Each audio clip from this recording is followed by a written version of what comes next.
That's emergency. So that's what I'm talking, but in a different sense. I'm speaking on emergency in federalism. I'm trying to draw in this paper a theoretical interaction and a comparative investigation between emergency theory and federal theory, and I'm also involving two case studies, which though look very remote, but they are very much connected and intersected, not only in the history but also what's happening in very recent past. But before moving further, what is emergency in federalism? So I'm sure all of you are reading the great law journals and they are fan of acronyms. So I found one acronym for them, that is EAF. So what is EAF? EAF is a federal or subnational emergency power that suspends or unilaterally limits or reduces subnational units' power, whether in the form of provinces or union territories, primarily executive and legislative powers on occurrences which constitutions or acts define as crisis or emergent situation. So these powers exist along with the pan-national emergency power, which is there on entire nation on federal level.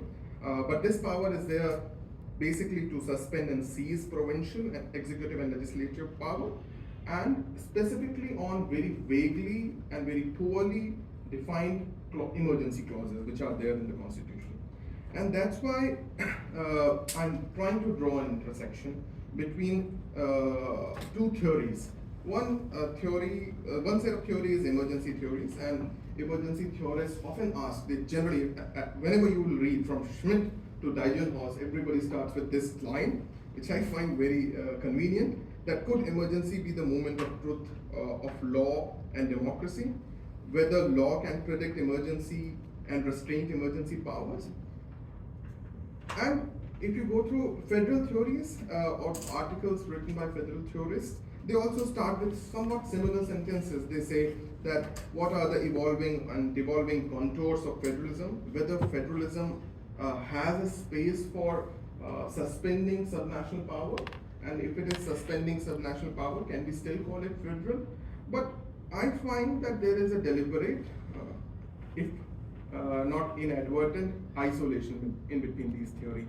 And this isolation has led to a level of indifference, and that's where the problem lies, because both theories and both theory sets and both thinkers on these issues are very indifferent to each other. How can we do bridge up this gap is drawing by a comparative investigation, and I'm drawing a comparative investigation between India and Canada. One reason is I'm an Indian. I'm teaching in Indian university, doing a research in Canadian university, so it's kind of it's an easy way out. No, that can be one of the factors, but the thing is that there is an affinity of colonial history, language of the provision, and also the nature of EAF powers, emergency and federalism power, and the dismiltitude between application of these two federalisms. So these two sets fall exactly in the periphery of Mill's multiple different system design. So that's why I'm opting for this comparison. How I'm doing that is, first of all, I'm trying to link certain emergency power that exists in between Canada and India. One very known power that India has is a constitutional machinery failure emergency. And whenever I say this thing in North America, that this emergency has been invoked till now 135 times in India, I always get this strange reaction that how can an emergency power be there for 135 times? Yes, currently 136th emergency was imposed last week in India. That kind of a power and that kind of a reality it has in Indian context. I'm also on Canada's front. I'm also involving a study of POG, the Peace, Order and Good Governance Clause, which has not been invoked for a recent time. Canadian Constitution and Canadian federalism has resisted invoking this power, and it is not because of the constitutional text. It's because Canadian federalism has evolved this intergovernmental connection and intergovernmental coordination in some sense. But wait, what happened on 14 February 2022 when Canada invoked a public order emergency? to end the disruption, border blockades, and occupation of the city of Ottawa during COVID and COVID restrictions. And when I was working on this area, I went through one of the work by Tom Ginsburg, and he analyzed that 179 countries have invoked that kind of a power during COVID. So these numbers are staggering. India's 135th instance of federal emergency during COVID, 179 countries opting for some statutory, constitutional, or executive power where they are exercising emergency power.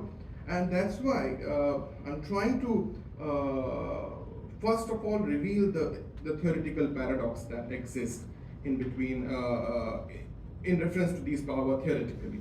So the first question that emergency theorists often ask is the question of definition.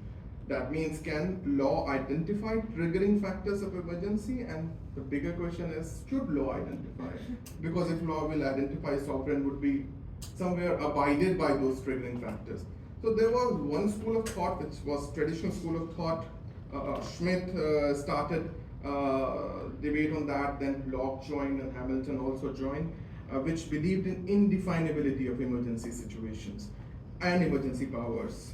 And if you see recent case laws, like last 60 years case laws, you will find a reference point of these theories. For example, Levisage versus Anderson in UK, Cheng Thua Zhan versus State of Home Affairs in Singapore High Court, ex parte Milligan, ADM Jabalpur versus Shivakant Shukla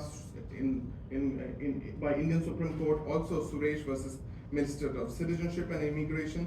So these theoretical debates about non-defining an emergency started with Carl Schmitt in his book Political Theology, and he says that every political order ultimately presupposes extra-legalist powers where sovereign can only determine emergency. What the law best can do is it can say that who in that situation would exercise this power, but law has no potential to determine the conditions, because as soon as you determine emergency conditions, you are somewhere weakening the response of state to handle that.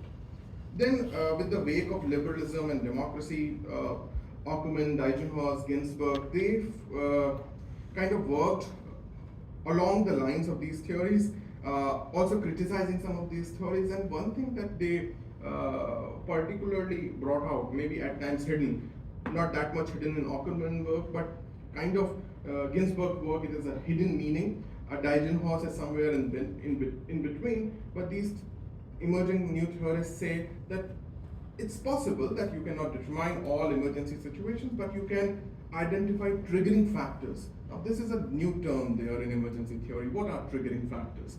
So earlier, all the emergency statutes or constitutions were written with very wide and broad terms. For example, peace, order, and good governance. Anything would fall in that category. For example, India's case, constitution machinery failure. Now, anything could be constitution machinery failure. We have 395 articles and various sub-articles. So any violation of any of these articles would be a constitution machinery failure, a good ground for central government to impose an emergency. Now, this is also really interesting to know that who were drafting these articles. For example, in case of India, though Constituent Assembly of India worked for 3 years and re-amended the Government of India Act 1935, but it was Britishers or colonial power who were drafting this provision there so that whenever there is a chance they can overtake the provincial government's power. And the same is true with British North America Act, and which has not been yet changed. So what have changed in context of Canada is that they have realized that there are certain triggering factors, for example, public welfare. But again, that's a very wide term. For example, public order. Unfortunately, nothing of that sort is there in India or in South Asia. For example, Nepal, 2015, they have this facade of becoming federal, and they created 9 or 10 states. Not even name of the states were finalized, and they devolved the power into federation. They also kept the same power of federal emergency in different contexts. So one question which theories needs to address is that from wide terminologies to a very pinpointed, clear idea, clear triggering factors. That is one debate that is going on. And until unless we are not able to solve this question of definition, we'll never have a good emergency provision. Another one is, can law constrain emergency power? If yes, then how? Is legality a way to do that? Dijkhoff says yes. Odencross comes with another model and says there is an extra legality model. That means let state do whatever it wants to do, and then when they would vote will take place, then votes would determine whether it was right and wrong. But again, there is also Ackermann's model of supermajoritarianism, where there is a neutral party to determine that whether these powers were right or exercised in consonance with legality, equality, and other principle or not. But what we are what law requires is a kind of a combination of all three, which is missing in almost all jurisdictions. Where can we find this combination where we can fill up the gap of definition and also a gap of legality in respect to federal federations like Canada, India, US, is through federal theories. For example, federal theories earlier were rotating around Hamiltonian school, which says a very Anglo-American concept of federalism. That means emergency in subnational governments should not exist, should not be there. But later, when the Elzarian school came, and Elzarian school came in 1990s, if I could read, just a second.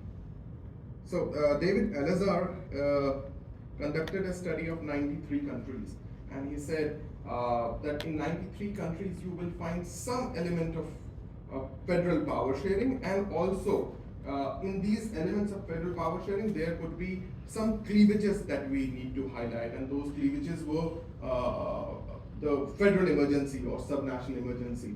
And that's where Elzarian and Riker school identified certain triggering conditions. There are two wonderful set of literature that I really want to highlight. One is Paul Barrow and Kostler's Hart book that came in 2017. It was the first book on federalism which has a dedicated chapter on federal emergency. Till now, no federal theorists have done that. Another one is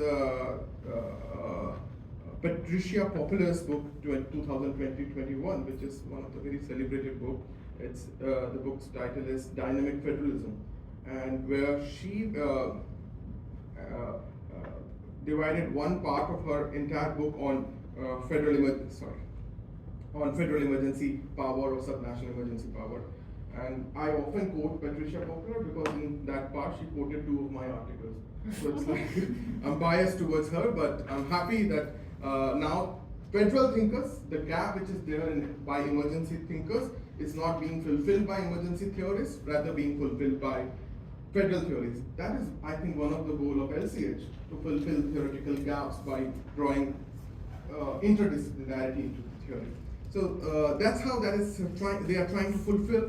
One other way to fulfill that gap is to identify key lacunas in both the theories. For example, in emergency theory, the lacuna is how do we identify triggering factors of emergency. The modern federal theories are working on that, and they are identifying situations particular for a federations which could be regarded as triggering factors for federal emergency. For example, in case of India, constitutional machinery failure needs to be redefined. Public order emergency or public disruption emergency. For example, right now when I'm speaking to you, in a northeastern state in India, Manipur, it's literally burning, and federal government is not using emergency power just because that state is ruled by the same government in the province and same government in the center. So there are also instances where centers resist to use that power so that they do not lose vote banks. Until and unless we do not determine the triggering factors by bridging up the gap between these theories, that is not possible. Another question that emergency theorists miss is stage of emergency and emergency powers. Federal theories are also working on that. On one factor which is not there in federal theories, that is principle of legality and extra legality. That means modeling these emergency power, constraining their emergency power. I think federal theorists can learn from emergency theorists, and they can evolve a better formula to redefine federal subnational emergency or federal emergency power through that. Also constitutional restraint, extra constitutional restraint, federal restraint which have developed in case of Canada, for example, the federality or intergovernmental coordination that exists in Canada is one of the factors why there are lesser federal emergency or subnational emergencies. Unlike a case of India or maybe Pakistan or maybe Nepal, the South Asian part where federal emergency or subnational emergency is just a very routine fixture. So that is one way to do that, and that's why the states who have not defined federal emergency power properly and who have not been able to constrain federal emergency power properly, that's where the problem lies. And I'll give you one example of India. For example, in India, if you read the Constitution, Article 365, that is the text of Article 365. Please see how loosely worded it is. For example, it says that if President on the receipt of the governor of the state or otherwise, nobody knows what otherwise is. That means on any occurrence, they can impose an emergency. That a situation exists that a government of state cannot be carried out. Sorry, that government of state cannot be carried on according to the provision of the Constitution. President can proclaim emergency. Now see three actors there: President, which is a center appointee; Governor, which is a center appointee; and situation, which is a central presumed situation. It is a constitutional machinery failure or not. And that's why, if you see, the definition is a very ambiguous one, because constitutional machinery failure means anything and everything. The triggering factors, biased, not determined. If it is just on the report of governor, we at least can judicially review it. But if it is otherwise, we do not know what the matter is. Where is subjective or objective satisfaction? That is out of the question. Similarly, stages are not elaborated for, not existent. Legality restraint, which is there, that is parliamentary restraint. But parliament, as we know, it's a Westminster country, India and Canada. Parliamentary power is in the ruling party hand. If a ruling party is imposing an emergency, nobody is going to challenge that. So in those 135 cases that I've highlighted, not a single emergency was revoked by the parliament from 1947 to 2022. Judicial restraints, yes, that has evolved, but judicial restraint, I believe we actually over-romanticize judicial restraint. So India's judicial restraint was there when there were weaker parties in central government. For example, when Indira Gandhi was imposing emergency in 1975, there was no restraint into the power. That's why we saw ADM Jabalpur versus Shivakant Shukla or Indira Nehru Gandhi versus Raj Narayan. It only existed when regional parties came into power and Supreme Court realized or re-realized its potential that it can stop federal government. So let me give you a map of India. So this is India. I know my Pakistani friends will not like it because I've included a bit extended part, Jammu and Kashmir. So these are the states in India, and you can count that each state has gone through multiple emergencies, 135. And no prime minister is spare in that. If you see from Jawaharlal Nehru to Narendra Modi, and this was the 2015 chart. Till now, Narendra Modi has imposed 11 subnational emergencies, and all 11 are in non-BJP ruled state. So each prime minister has imposed it, and each state has imposed it. And the problem with this kind of emergency is that we often talk about national emergency power, but these are the core emergency powers. These are the powers which exist on grassroots level. These are the emergency power why my payroll is delayed for 3 months because an emergency rule was imposed in my province where I work. So these are the emergency powers we do not talk about. For example, if you see from 1950 to 2023, I have listed the entire 135 emergency that existed in India. So this era is kind of you can see a modest growth, but this is not a modest growth because all the states were ruled by Congress. This era from 1963 to 1984, you see all the high beams because Indira Gandhi, Janata Party, and Bharatiya Janata Party were aggressively imposing emergency. If you see 1980s to 2003 and 4, that is an era where judiciary was restraining. But what happened in 2014? Another populist government came. Another single party domination, single personality domination is there. and you see these pillars rising. Why? Because we have not cured the problem. We have not defined the emergency. We have not used federal theories and emergency theories to define it, to curtail it. And as soon as you will have a populist leader, a populist government, you will see this trend repeating. For example, in respect of Canada, if you compare these provisions with Article 365, you will find outstanding similarities, because these are also very widely, very vaguely worded provisions. There is enough potential to misuse this provision. For example, peace, order, and good governance. Yes, there are certain restraints, because now, according to this act, Canadian Secret Services will provide a report whether it is a failure of peace, order, and good governance. So there are some procedural restraints being evolved in Canada, but still I believe if you go by the same criteria on which I have judged India's emergency power, it is equally ambiguous and wide. Triggering factors are also wide, exhaustive, stages non-existent, but evolved. Those stages that I've said, the federal restraint or the federal coordination that has evolved, the legality restraint that exists, that's there in Parliament, and judicial restraint. Power will not be a good comparison with India's constitutional machinery failure, because of the difference of their frequency. But one one provision on which we can draw a comparison is there in Emergencies Act 1985. Public welfare, it defines 4 kinds of emergency: public welfare, public order, international and war emergency.